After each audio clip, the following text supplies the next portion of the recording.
कि जीवन में जो कुछ भी घटित होता है वह पहले से तय है अथवा हम उसे अपने कर्मों के द्वारा बदल सकते हैं। 50% बातें तय हैं, 50% हम बदल सकते हैं। कुछ चीज़ें हमारे हाथ में हैं, कुछ चीज़ें हमारे हाथ में नहीं हैं। ये कोई सिद्धांत फिलॉसफी का नहीं। आप अपने चारों तरफ देखो, सुबह सूर्योदय होता है, शाम को सूर्यास्त हो जाता है, क्या आपके हाथ में है? ऋतुएं आती हैं चली जाती हैं, क्या आपके हाथ में है?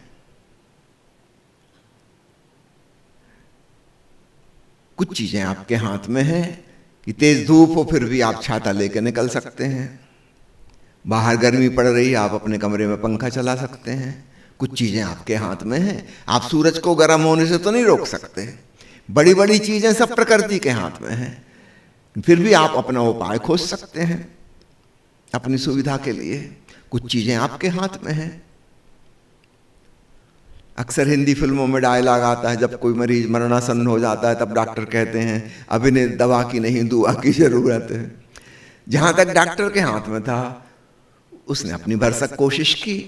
निश्चित रूप से उसकी कोशिश से कुछ परिणाम आए, लेकिन इसका ये मतलब नहीं है कि कोई व्यक्ति मरेगा ही नहीं। एक दिन उसकी कोशिश नाकाम हो जाएगी। डॉक्टर खुद भी मर जाते हैं। कोई उनकी समझ, कोई उनकी जानकारी कुछ काम नहीं आती। अभी थोड़े दिन पहले मैं देख रहा था इंटरनेट पे कि दुनिया में जितने भी प्रकार के चिकित्सक हैं, अलग अलग पैथी वाले, उनकी औसत आयु क्या अन्य लोगों की औसत आयु से अलग है? जब मैं सोच रहा था वही उत्तर निकला, बिल्कुल नहीं, बराबर। जैसा आम आदमी मरता है वैसे ही एक चिकित्सक भी मर जाता है। उसने कोशिश की होगी जो कुछ वो कर सकता था। तो कुछ चीजें कर्मों के द्वारा बदली जा सकती हैं। छोटी मोटी बीमारी दूर हो सकती है, लेकिन जब कोई महामारी आएगी तो वो किसी के वश में नहीं है। फिर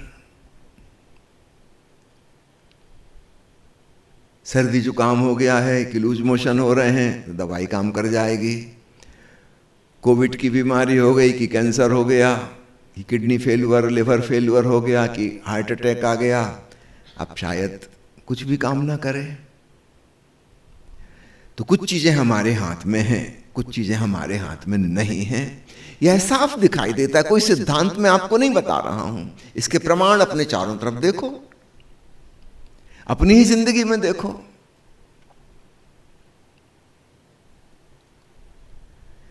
आप किसी को कुछ समझाने जाते हो, कुछ प्रतिशत संभावना है कि सामने वाला समझ जाएगा, कुछ प्रतिशत संभावना है कि नहीं समझेगा, वो अपनी जिद पे अड़ा रहेगा। आप कुछ नहीं कर सकते, आपके हाथ में नहीं है।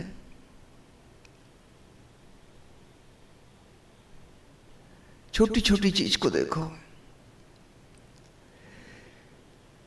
जो विराट घटनाएं हैं जिनसे जगत चल रहा है वो हमारे हाथ में बिल्कुल नहीं है।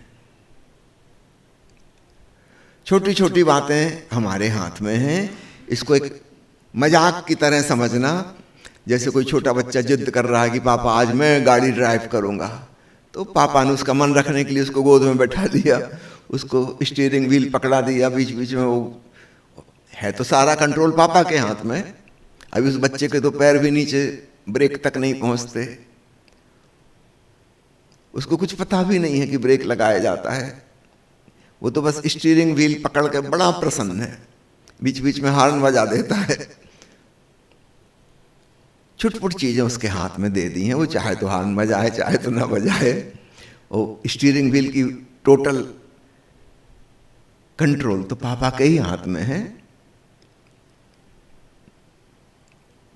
परमात्मा ने भी कुछ ऐसी मजाक की है। हमने जिद किया कि अरे कुछ हमें भी तो करने दो, उसने ठीक तुम करो, तुम कर्म करने के लिए स्वतंत्र हो बेटा, करो। बड़ी बड़ी बातें सारी प्रकृति के नियंत्रण में है, नियम से चल रही हैं। छुटपुट चीज तुम करने का मजा ले लो, पर इससे सीखो कि हम जो छुटपुट चीजें बदल रहे हैं वास्तव में इस विराट जीवन में उनकी कोई कीमत नहीं है, कोई मूल्य नहीं है। तब हम नॉन सीरियस हो जाते हैं, गैर गंभीर, और हमारे देखने का पूरा नजरिया बदल जाता है। ठीक है, जो चीज आपके हाथ में है, जो आपके वश में है, अपने विवेक से, अपने भाव से अवश्य करना, लेकिन परिणाम जब आए तो फिर उसकी फिक्र नहीं करना। परिणाम आपके हाथ में नहीं है। एक स्टूडेंट के हाथ में है पढ़ाई लिखाई करना, रिजल्ट क्या आएगा ये उसके हाथ में नहीं है। इंटरव्यू देने 100 कैंडिडेट आए हैं, 4 पोस्ट है, सिलेक्शन 4 का ही होगा, चाहे बाकी के कितने ही होशियार हों, कितनी अच्छी उन्होंने तैयारी की हो, 96 तो रिजेक्ट होंगे, क्योंकि पोस्ट ही कुल 4 है। तो ऐसा नहीं कि आपने कर्म में कुछ गलती की है, लेकिन जिसकी जरूरत हो उसी को तो लेंगे ना। कर्म आपके हाथ में है, रिजल्ट आपके हाथ में नहीं है। इस बात को समझ के हम निश्चिंत होकर अपने हृदय पूर्वक कर्म करते हैं, जो हमें अच्छा लगे अपनी मर्जी से जियो, परिणाम की फिक्र किए बगैर, क्योंकि वो हमारे हाथ में है ही नहीं। अधिकांश लोग जो जीवन में दुखी हैं वो इसका ठीक उल्टा करते हैं। वो कर्म की तो उतनी चिंता नहीं करते, फल की बड़ी चिंता करते हैं।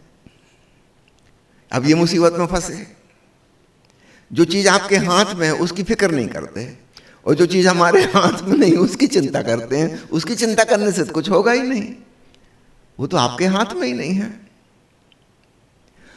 लेकिन उसकी चिंता में इतना समय खराब हो जाता है, इतनी ऊर्जा चली जाती है कि जो कर्म अपने हाथ में था वो ठीक से हो नहीं पाता, वो बिगड़ जाता है। इसका ठीक रिवर्स हमें कर देना है, तब हमारे जीवन खूब प्रसन्नता से भरा होगा, शांति से भरा होगा। हम विवेक पूर्वक अपना कर्म करेंगे, फल की चिंता कभी नहीं करेंगे, जो हो सो हो।